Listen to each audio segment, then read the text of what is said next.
देखो बच्चों फिर से इस बात को समझ लो ध्यान से।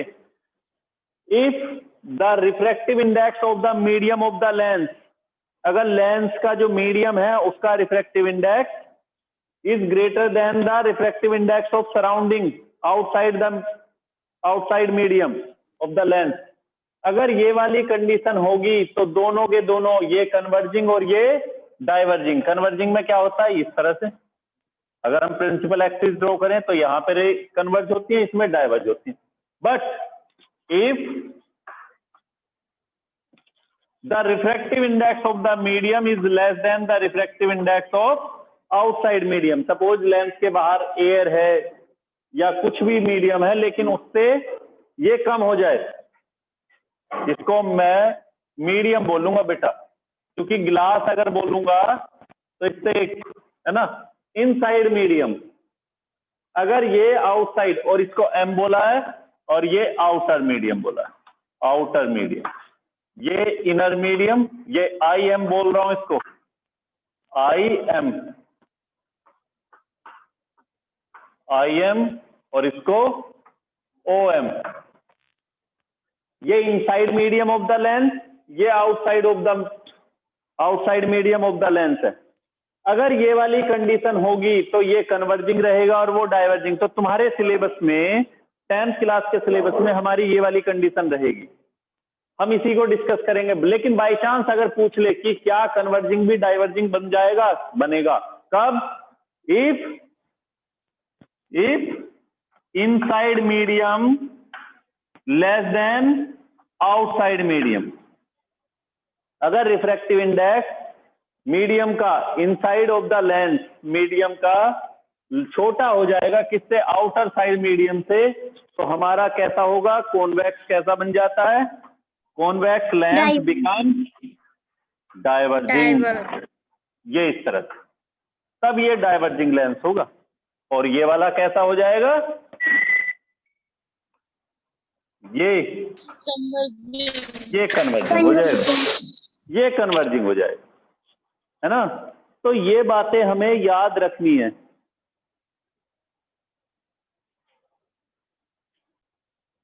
तो समझ आ गया, converging becomes diverging when the medium of the inside of the lens is less than the medium refractive index of outside medium, ये वाली अगर कंडीशन होगी तो ये उल्टा हो जाते हैं। इसके बाद हम रूल्स पढ़ेंगे, वो सारी चीजें मैं इंपोर्टेंट टर्म्स बता चुका हूं, प्रिंसिपल फोकस, फोकल लेंथ, है ना, ये सारी चीजें हम पढ़ चुके हैं पहले ऑलरेडी।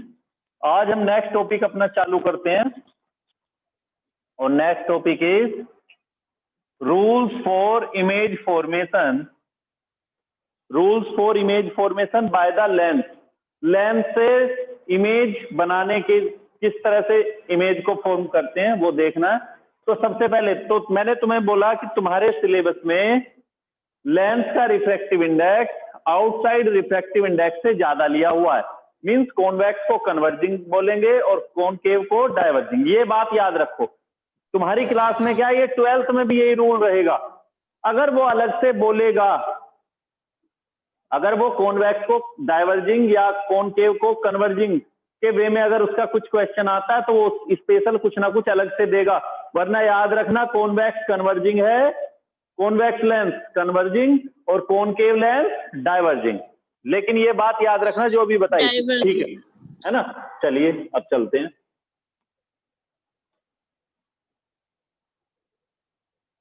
इसके बाद next topic is rules for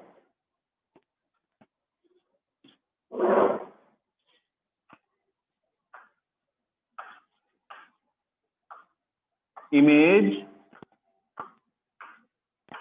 formation.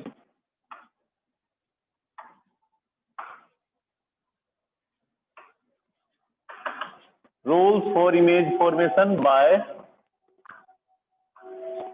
The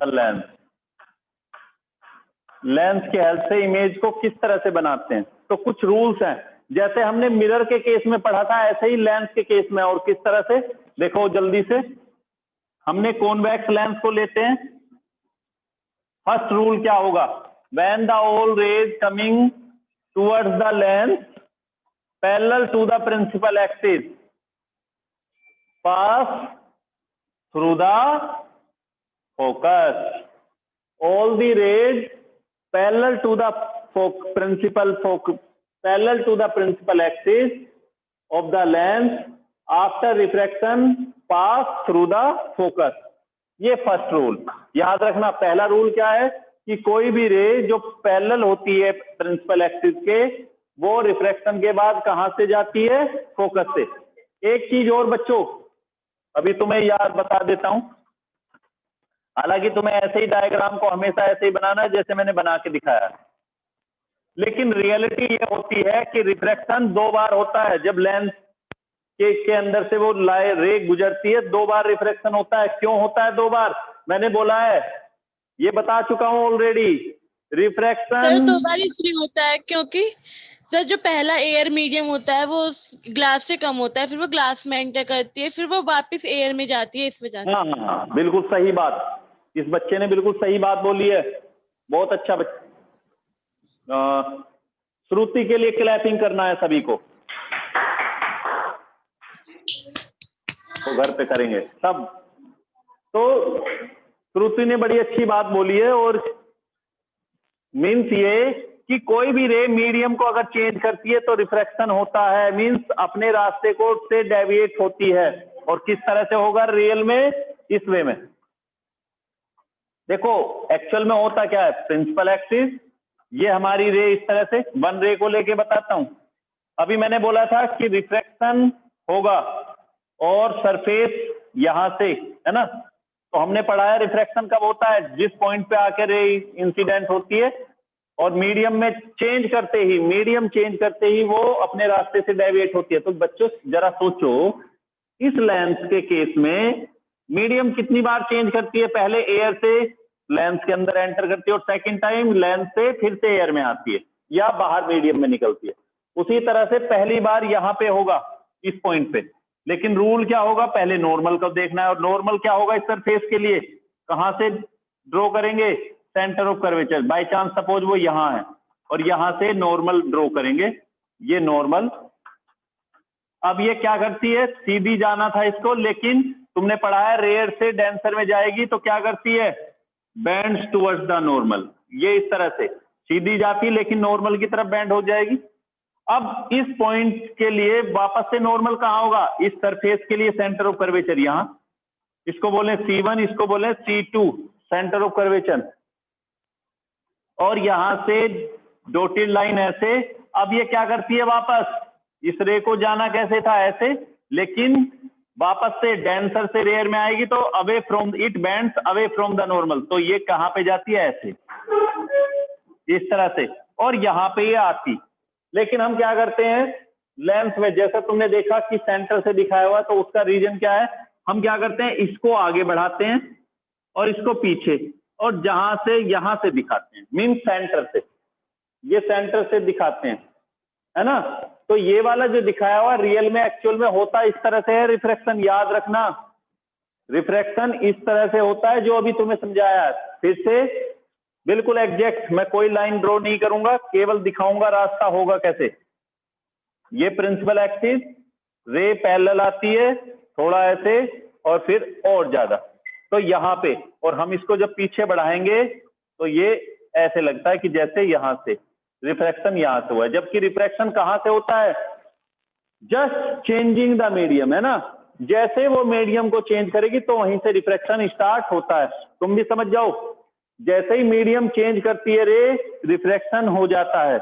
medium change करने पर एक बार किसी मीडियम में एंटर कर जाएगी, फिर रास्ते में कहीं पर भी रिफ्रैक्शन नहीं होगा। केवल रिफ्रैक्शन कब होता है? जब मीडियम चेंज करती। ठीक है, ये याद रखना।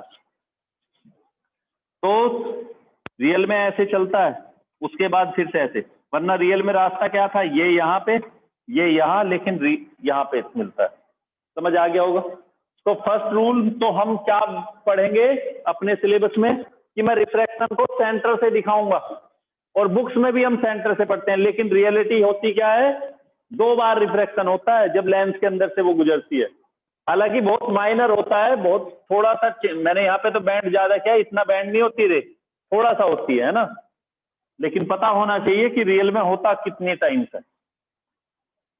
अगर याद रखो 2 बार मीडियम चेंज करेगी तो 2 बार होगा, 3 बार करेगी तो 3 बार होगा।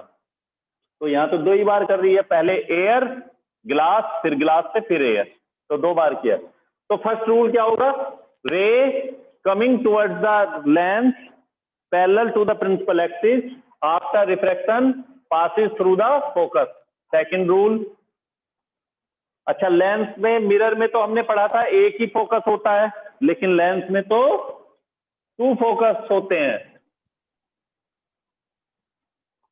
लेंस के केस में 2 फोकस होते हैं। किस तरह से, ये हमारा लेंस है, लेफ्ट साइड भी होगा, लेफ्ट क्यों बोल रहा हूं, एक तो ये ऐसे जाती है तो ये फोकस, जो इनफाइनाइट से आती है रे, या ये बोले पैरेलल आती है प्रिंसिपल एक्सिस के, तो जिस पॉइंट से जाएगी that is focus, and a ray, the point through which a ray passes and after the refraction it becomes parallel।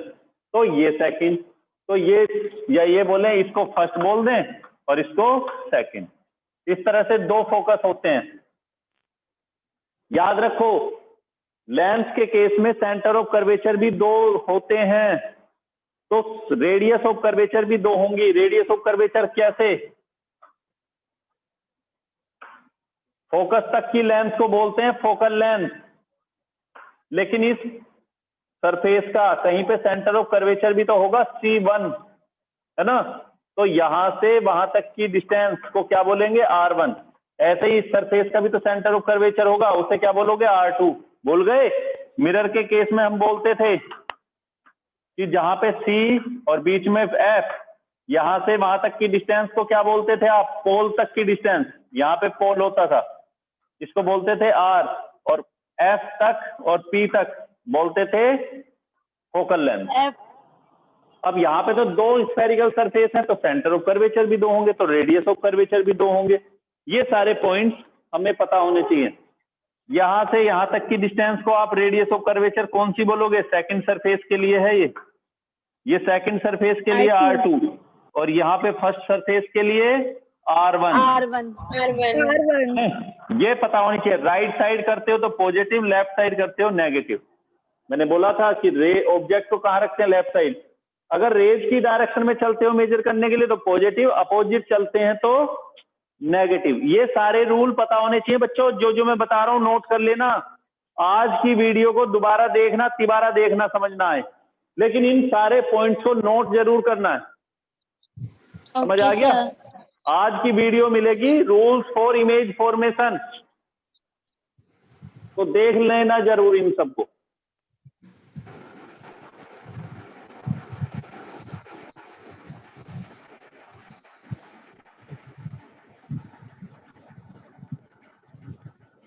चलिए, फर्स्ट रूल क्या है बच्चों हमारा, a parallel ray to the principal axis after refraction passes through the focus. Second, ये first rule. Second की बात करेंगे। Second में क्या होने वाला है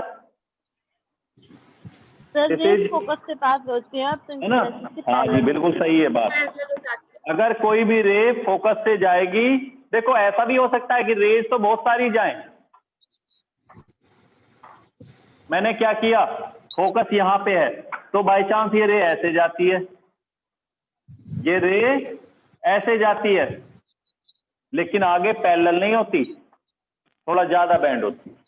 एक रे को मैंने ऐसे फोकस किया, ऐसे इंसिडेंट किया, ये ऐसे चली जाती है। लेकिन रूल क्या है कि जब प्रिंसिपल एक्सिस को कट करने के बाद रिफ्रैक्शन होगा, और रिफ्रैक्शन के बाद वो कैसी हो जाती है, parallel to the principal axis. ये सारी रे देखो यहां से भी आएगी, वहां से भी, और रिफ्रैक्शन के बाद कोई इस डायरेक्शन में जाएगा, कोई ऐसे जाएगा। लेकिन ये रूल क्या होगा कि जब पहला पैरेलल आने वाली, जो पैरेलल रे जाती है प्रिंसिपल एक्सिस को जिस पॉइंट पे कट करती है that is focus, principal axis को। यहां पे अगर रे रिफ्रैक्शन से पहले ही फोकस को, रिफ्रैक्शन से पहले ही प्रिंसिपल एक्सिस को कट करती हैं। यहाँ पे Sir? रिफ्लेक्शन के यहाँ पर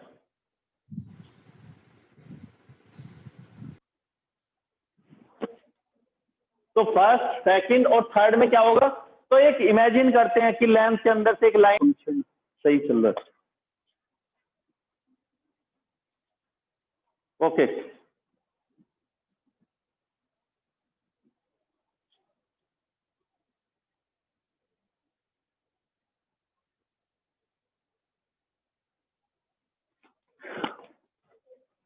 कुछ सिग्नल प्रॉब्लम की वजह से बच्चों थोड़ी देर के लिए वीडियो चली गई होगी। तो थर्ड रूल क्या होगा? अ रे which passes through the optical centre. Optical centre कहाँ होता है? लेंस के बिल्कुल मिड में, सेंटर में। तो जो रे इससे पास होती है वो क्या करती है? रे goes along a straight line. ये एक स्ट्रेट लाइन के अलोंग जाती है। First, ray parallel to the principal axis after reflection passes through the focus.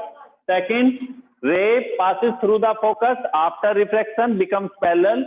Third, a ray passing through the optical center after refraction goes along a straight line. तो ये वाली रे भी देखो सीधे रास्ते से चली जाती है, ये वाली भी सीधे रास्ते से जाएगी। तो एक रूल और भी आता है कि अगर हमारी रे ऑप्टिकल सेंटर से आती है, सीधी चली जाती है, लेकिन और दूसरा क्या हो सकता है इसमें कि मैंने इस तरह से इंसिडेंट किया, ऑप्टिकल सेंटर से पास होती है, इस तरह से क्यों होगी बता चुका हूं ये पिछली वीडियो में कि यहां से ये करेगी, नॉर्मल की तरफ बैंड होगी और वापस से जब निकलती है बाहर तो क्या करती है? नॉर्मल से दूर जाती है। तो जैसे रास्ते से पहले आती थी ऐसे after reflection it becomes parallel to the incident ray. अगर मैं उसी रे को आगे बढ़ाता हूं तो देखो पहले वाली के ही पैरेलल निकलती है। अगर लेंस थिनर है, पतला है, तो ये सीधे रास्ते से जाएगी, और अगर लेंस थोड़ा मोटा है ना, इसकी पावर ज्यादा है, ज्यादा डेविएट करता है ये, तो आफ्टर रिफ्लेक्शन शर्त क्या है? ऑप्टिकल सेंटर से पास होना चाहिए। तो ऑप्टिकल सेंटर से पास होगी तो आफ्टर रिफ्लेक्शन क्या हो जाती है? Becomes parallel. ये बात याद रखना, रिफ्लेक्शन के बाद ये पैरेलल हो जाते हैं। 3 रूल ये याद रखना, इनको लेके हम इमेज को फॉर्म करेंगे, इमेज बनाएंगे। ये तो कॉन्वेक्स के लिए है। Rules for image formation by the lens, by the lens.